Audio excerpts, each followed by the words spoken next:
नमस्कार, मैं हूं एंकर मोनी। आप देख रहे हैं सबकी नजर। आइए नजर डालते हैं देश प्रदेश की तमाम बड़ी खबरों की। प्रतापगढ़ में शुक्रवार को पुलिस अधीक्षक प्रतापगढ़ शिवहरी मीना के द्वारा हरी झंडी दिखाकर गरुड़ वाहिनी दस्ते को रवाना किया गया।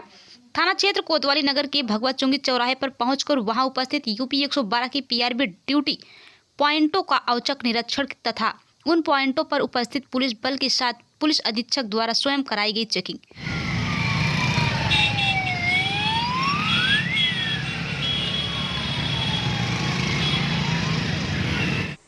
जैसा कि आप सभी अवगत हैं कि विगत वर्ष मार्च महीने से ही कोविड-19 का प्रकोप पूरे विश्व में चल रहा है और ये वैश्विक महामारी को लड़ने के लिए लगातार हर स्तर पर प्रयास जारी हैं।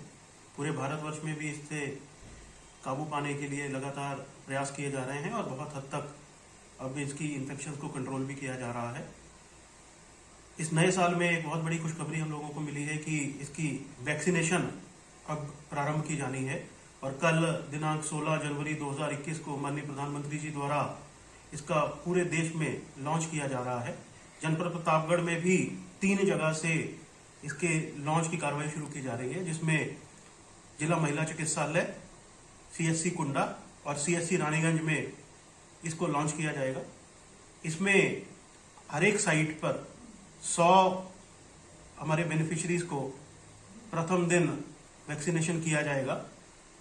जो जनपद प्रतापगढ़ को वैक्सीन प्राप्त हुई है वो कोविशील्ड वैक्सीन जो सीरम इंस्टीट्यूट पुणे द्वारा बनाई गई है उसके वायल्स प्राप्त हुए हैं। इसमें निर्देश ये दिए गए हैं कि जो हमारे बेनिफिशरीज हैं, जो फर्स्ट फेज के हमारे बेनिफिशरीज हैं, जिसमें हमारे हेल्थ केयर वर्कर्स हैं, उनको सबसे पहले वैक्सीनेशन किया जाएगा। उनका टीकाकरण पूरा होने के पश्चात सेकेंड फेज में जो फ्रंटलाइन वर्कर्स हैं उनका टीकाकरण किया जाएगा और तीसरे फेज में जो हमारे 50 साल के ऊपर के लोग और वो लोग जो कोमॉर्बिडिटीज वाले हैं, जिनको कोई अन्य बीमारियां हैं, उनका टीकाकरण किया जाएगा। ये वैक्सीन हमें निर्धारित मात्रा जो भारत सरकार द्वारा तय की गई है वो प्राप्त हो गई है और वो हमारे जो डिस्ट्रिक्ट लेवल हमारा कोल्ड चेन रूम है, जो डिस्ट्रिक्ट वैक्सीन स्टोरेज रूम है, वहां पर हमारे पास उपलब्ध है। आज इस वैक्सीन को हमारे जो लॉन्च साइट्स हैं उस पे भेजा जाएगा और वहां पर जो कोल्ड चेन पॉइंट्स बनाए गए हैं उनको सुरक्षा व्यवस्था में रखा जाएगा। तीनों साइट्स जिन पे कल लॉन्च किया जाना है वहां पर मजिस्ट्रेट्स की भी तैनाती की गई है और उसके साथ साथ ही वहां पर वेटिंग एरियाज बनाए गए हैं, वहां पर ऑब्जर्वेशन रूम्स बनाए गए हैं और साथ साथ वहां पर कोई अगर किसी को भी कोई सिम्टम्स आते हैं, कोई AFI जैसी स्थिति उत्पन्न होती है तो उससे निपटने के लिए भी पूर्ण तैयारी की गई है। सभी कोल्ड चेन पॉइंट्स पे जो है हमारी CCTV की कवरेज में रहेंगे, वहां पर सुरक्षात्मक उपाय रहेंगे। इसके अतिरिक्त जो हमारे वैक्सीनेटर्स हैं उनकी जो 5 लोगों की हमारी टीम बनाई गई है उसमें वेरिफिकेशन की भी कार्रवाई की जाएगी और सभी जो पहले दिन लॉन्च डे के दिन जो बेनिफिशरीज हैं उनसे व्यक्तिगत तौर पर कंट्रोल रूम से वार्ता करके उनको प्रपत्र आवश्यक लाने हैं, कितने समय उनका किस समय वैक्सीनेशन किया जाना है और किन सावधानियों को उनको बरतना है, ये भी उनको बताया जा रहा है। इसमें बहुत सारी अफवाहें भी चल रही हैं, बहुत सारी चीजें ऐसी बताई जा रही हैं कि वैक्सीनेशन के क्या दुष्प्रभाव हो सकते हैं, परंतु जो प्रारंभिक जानकारी मिली है उसमें ऐसे कोई भी दुष्प्रभाव सामने नहीं आए हैं जिससे कोई चिंता का विषय हो।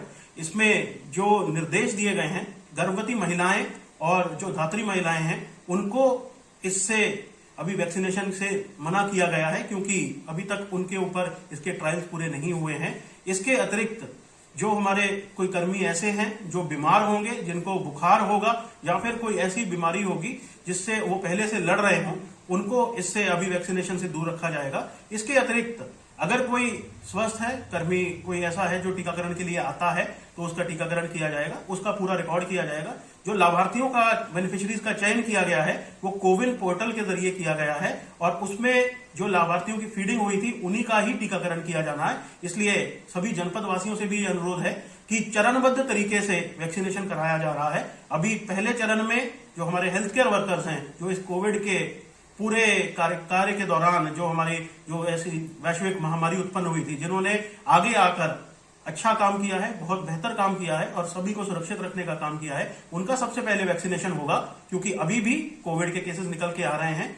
इसीलिए सबसे पहले उनका वैक्सीनेशन, फिर फ्रंटलाइन वर्कर्स का, और फिर जैसे जैसे प्राथमिकता तय होंगी उन्हीं का वैक्सीनेशन कराया जाएगा। पूरे जनपद में धारा 144 लागू करी गई है, इसलिए सभी से अनुरोध है कि जिनका वैक्सीनेशन किया जाना है वही बेनिफिशरीज ही हमारे निर्धारित स्थलों पर जाएं। इसके अतिरिक्त कोई भी आदमी वहां पर ना जाए, और जितने भी हमारे साथी हैं उन सभी को यह आश्वस्त किया जाएगा कि जैसे जैसे भारत सरकार के निर्देश आएंगे हमें वैक्सीनेशन के डोजेस मिलते रहेंगे, सभी का वैक्सीनेशन कराया जाएगा, और आगे आने वाले समय में जैसे भी स्थितियां उत्पन्न होंगी उससे सभी को अवगत किया जाएगा।